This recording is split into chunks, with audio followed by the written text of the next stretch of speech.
नमस्ते दोस्तों, स्वागत है आपका मेरे चैनल पे। आज के वीडियो में हम जानेंगे ऑप्शन ट्रेडिंग के सभी पैरामीटर्स के बारे में।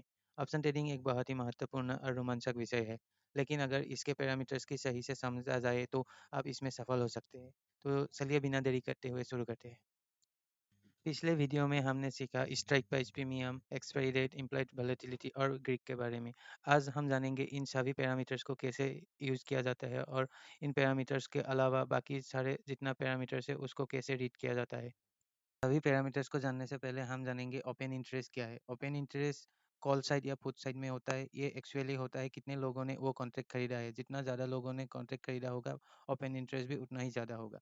ओपन इंटरेस्ट एक रेजिस्टेंस और सपोर्ट की तरह काम करते हैं। उसके जानने के लिए हम यूज़ करेंगे सेंसिबल का ओपन इंटरेस्ट सेंस का ये ग्राफ।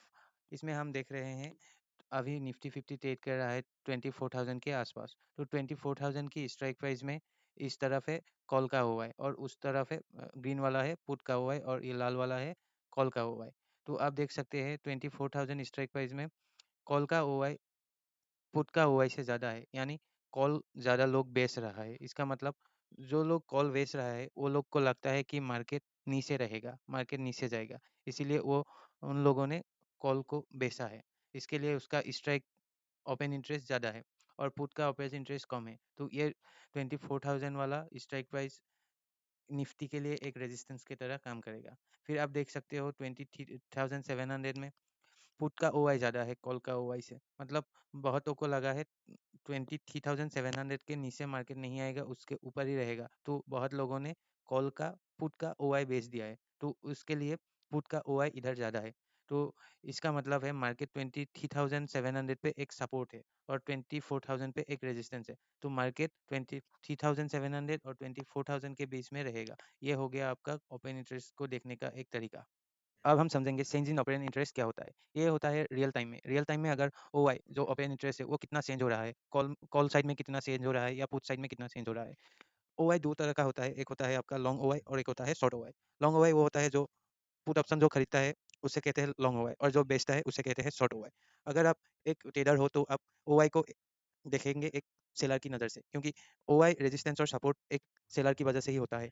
तो आप देखेंगे ये 24,000 में जो ओपन इंटरेस्ट है वो कॉल और पुट साइड में दिन में कितना चेंज हो रहा है। अगर पुट पुट साइड में ओपन इंटरेस्ट बढ़ रहा है तो इसका मतलब पुट ज़्यादा लोग बेच रहा है, यानी पुट का ओपन इंटरेस्ट बढ़ रहा है और धीरे धीरे उस स्ट्राइक प्राइस पे कॉल का ओपन इंटरेस्ट घट रहा है, यानी कॉल का ओपन जो लोग कॉल बेच रहा है वो लोग बेचना कम कर देंगे और उसका पोजीशन स्क्वायर ऑफ कर रहा है लोग। तो ओआई कॉल का घट रहा है, पुट का बढ़ रहा है, इसका मतलब मार्केट ऊपर जा रहा है।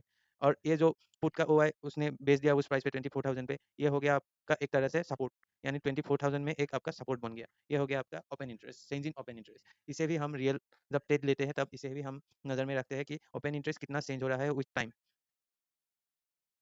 अब हम जानेंगे मल्टीपल ओआई क्या होता है। मल्टी स्टैक ओआई, यानी मल्टी स्टैक ओआई कुछ नहीं होता है, ये बहुत सारा स्ट्राइक प्राइस में, यानी 24,000, 23,000, 24,000, 25,000 इन प्राइस में जो ओआई होता है कॉल साइड और पुट साइड का ओआई होता है वो कितना है, कॉल का ओआई ज़्यादा है या पुट का ओआई ज़्यादा है, उसे कहते हैं हम एक साथ अगर सभी ओआई को देखने लग गए तो हम उनको पता चलेगा कि कॉल साइड इस स्ट्राइक प्राइस में कॉल का ओआई ज़्यादा है या पुट का ओआई ज़्यादा है। तो उसके हिसाब से हम एक डिसीजन लेंगे कि हम पॉजिटिव साइड जाएंगे, नेगेटिव साइड जाएंगे या न्यूट्रल रहेंगे। अब हम समझेंगे इंटरप्रिटेशन क्या होता है। इंटरप्रिटेशन 4 तरह का होता है। एक होता है लॉन्ग बिल्डअप, एक होता है लॉन्ग अनवाइंडिंग, एक होता है शॉर्ट बिल्डअप और शॉर्ट कवरिंग। अब समझेंगे लॉन्ग बिल्डअप क्या होता है। लॉन्ग बिल्डअप होता है अगर किसी भी स्टॉक का प्राइस ऊपर जा रहा है और उसका ओवाई भी ऊपर जा रहा है तो वो होता है एक लॉन्ग बिल्डअप पोजीशन, यानी मार्केट एक बुलिश साइड में है और उसका साइन मार्केट का स्ट्रेंथ स्ट्रांग है, तो ये हो गया आपका लॉन्ग बिल्डअप। अब समझेंगे लॉन्ग अनवाइंडिंग क्या होता है।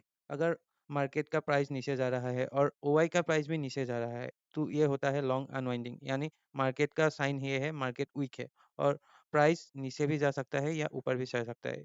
मतलब अगर ओआई नीचे आ गया तो लोग कम खरीद या बेच रहा है तो मार्केट में पार्टिसिपेशन कम है और मार्केट का मोमेंट और मार्केट का जो स्ट्रेंथ है वो वीक है। अब समझेंगे शॉर्ट बिल्डअप क्या होता है। शॉर्ट बिल्डअप कुछ नहीं होता है, अगर मार्केट में एक स्टॉक का प्राइस ऊपर नीचे चला गया और ओआई ऊपर चल रहा है, ऊपर गया है, मतलब मार्केट नीचे जा रहा है और उसका ओआई ऊपर जा रहा है, तो ये एक साइन होता है बुलिश और बियरिश किसी भी तरह का, लेकिन मार्केट एक स्ट्रांग मूवमेंट पे है। मतलब मार्केट ऊपर भी जा सकता है, नीचे भी जा सकता है, मार्केट का मूवमेंट स्ट्रांग है। अब हम समझेंगे शॉर्ट कवरिंग क्या होता है। शॉर्ट कवरिंग ये होता है, अगर प्राइस ऊपर जा रहा है और ओवाई नीचे जा रहा है, तो ये एक मार्केट का वीकनेस होता है। मतलब मार्केट कभी भी गिर सकता है। अगर मार्केट में शॉर्ट कवरिंग हो रहा है, यानी मार्केट में ओआई नीचे जा रहा है और मार्केट का प्राइस ऊपर जा सकता है, तो किसी भी मोमेंट पे एक समय में वो मार्केट नीचे आ सकता है। हमने सीखा ऑप्शन ट्रेडिंग में क्या क्या पैरामीटर्स यूज किया जाता है और इनके कंसेप्ट के ऊपर। अब हम जानेंगे एडवांस में ऑप्शन ट्रेडिंग के ऊपर जो जो एडवांस लेवल में स्ट्रेटजी बिल्ड करते हैं, जो जो इंडिकेटर है उसे कैसे इस्तेमाल करते हैं, और जो बाकी पैरामीटर्स है उसको कैसे इस्तेमाल करते हैं। इसके लिए मैं एक सीरीज़ लाने जा रहा हूँ। उस सीरीज़ में हर रोज़ हमें एक स्ट्रेटजी और दूसरे दिन में हम एक इंडिकेटर का इस्तेमाल करके सीखेंगे, और बाकी जो एडवांस कंसेप्ट है उसको कैसे इस्तेमाल किया जाता है, उसे कैसे सीखा जा सकता है, और ट्रेडिंग में उसको कैसे इस्तेमाल किया जा सकता है, उसके बारे में सीखेंगे। तो तब तक के लिए बाय बाय।